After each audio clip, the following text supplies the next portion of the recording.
brought you by Silver Pumps and Motors. Top quality और consistent performance के लिए सिर्फ सिल्वर पंप्स नाम याद रखना। సరళ సాగర్ సాగునీటి ప్రాజెక్టు కావచ్చు, ఈ రోజు సరళ సాగర్ సైఫన్ ప్రపంచంలోనే పేరుగన్న సైఫన్. ఈ రోజు ప్రపంచంలో అంత సాంకేతిక నైపుణ్యం ఉన్న నీటి ప్రాజెక్టు లేదు. అదే విధంగా ఈ ప్రాంతంలో కట్టిన జూరాల కావచ్చు, భీమా కావచ్చు, నెట్టంపాడు కావచ్చు, కోయిల్ సాగర్ కావచ్చు, ఈ ప్రాజెక్టులన్నీ కూడా మన ప్రాంత అభివృద్ధి కోసం ఆనాడు కాంగ్రెస్ పార్టీ పునాదులు వేసినవే. ఇవాళ ఇక్కడ డిగ్రీ కాలేజ్ అయినా, జూనియర్ కాలేజ్ అయినా, మహిళా కాలేజ్ అయినా, రాణి లక్ష్మీదేవమ్మ కాలేజ్ అయినా, ఈరోజు పాలిటెక్నిక్ కళాశాలైనా ఆనాడు కాంగ్రెస్ పార్టీ అధికారంలో ఉన్నప్పుడు తీసుకొచ్చినవే. ఈ ప్రాంతాన్ని అభివృద్ధి చెయ్యాలని, రాజకీయ విలువలు పెంపొందించాలని ఈ వనపర్తిలో ఇలాంటి రాజకీయాలను తీసుకొచ్చిన వీళ్ళందరినీ, వీళ్ళ త్యాగాలను, వీళ్ళ ఆలోచనలను, వీళ్ళ అభివృద్ధి చేయాలన్న ఆకాంక్షను దృష్టిలో పెట్టుకొని ఆనాడు విద్యార్థి రాజకీయాలలో క్రియాశీలకంగా ఈ వనపర్తి నగరంలో నేర్చుకున్న రాజకీయ చైతన్యం ఈరోజు తెలంగాణ రాష్ట్రానికి ముఖ్యమంత్రినై ఈరోజు మీ బిడ్డగా మీ ముందు నిలబడ్డా అంటే ఇది నాకు గర్వకారణం. నిజంగా నాకు చాలా సంతోషాన్ని ఇచ్చే సందర్భం. అందుకే ఇవాళ మిత్రులారా, నాతోటి చదువుకున్న వాళ్ళనే కాదు, నేను ఎక్కడ ఎవరి ఇంట్లో ఉండి పాఠశాలకు పోయినో, కళాశాలకు పోయినో ఆ కుటుంబంతో ఉన్న అనుబంధాన్ని ఇవాళ కుటుంబం దగ్గరికి వెళ్ళి నేను కలిసి రావడం జరిగింది.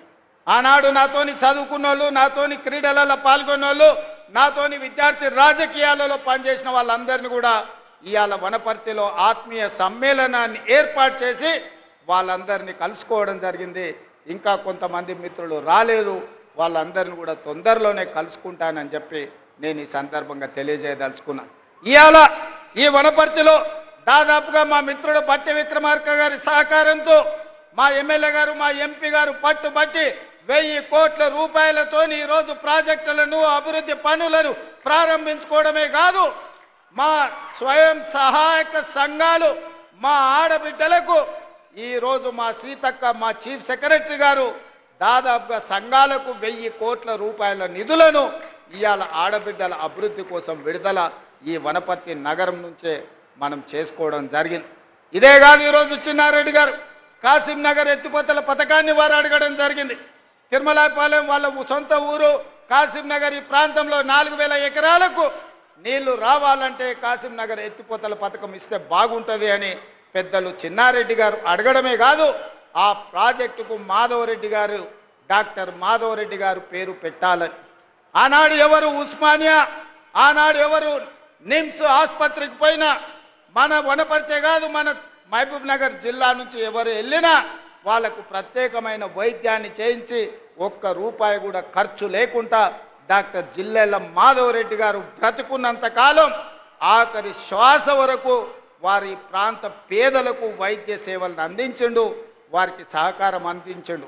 తప్పకుండా డాక్టర్ చిన్నారెడ్డి గారు అడిగిన కాసిం నగర్ ఎత్తిపోతల పథకాన్ని మా ప్రభుత్వం మంజూరు చేస్తుంది. 4000 ఎకరాలకు నీళ్ళు ఇవ్వడమే కాదు, డాక్టర్ మాధవరెడ్డి గారు పేరు పెట్టి వారు శాశ్వతంగా వారి సేవలను ఈరోజు గుర్తు చేసుకునే విధంగా పెట్టుకుంటాం. అదే కాదు, మా శాసనసభ్యుడు ఇలా అడిగాడు, జయరాములు గారి పేరు పెట్టాలి, డాక్టర్ బాలకృష్ణయ్య గారి పేరు పెట్టాలి అని. నాకు ఇంత గొప్ప అవకాశం, డాక్టర్ బాలకృష్ణయ్య గారి పేరు, జయరాములు గారి పేరు పెట్టే అవకాశం ఈరోజు ఈ సంస్థలకు వచ్చింది. తప్పకుండా ఆ మాజీ శాసనసభ్యుల పేర్లు పెట్టే బాధ్యత ఈ ప్రాంత ప్రజలకు, ఈ పేదలకు వారు అందించిన సేవలకు మనం ఇయ్యగలిగిన గుర్తింపు ఇదే.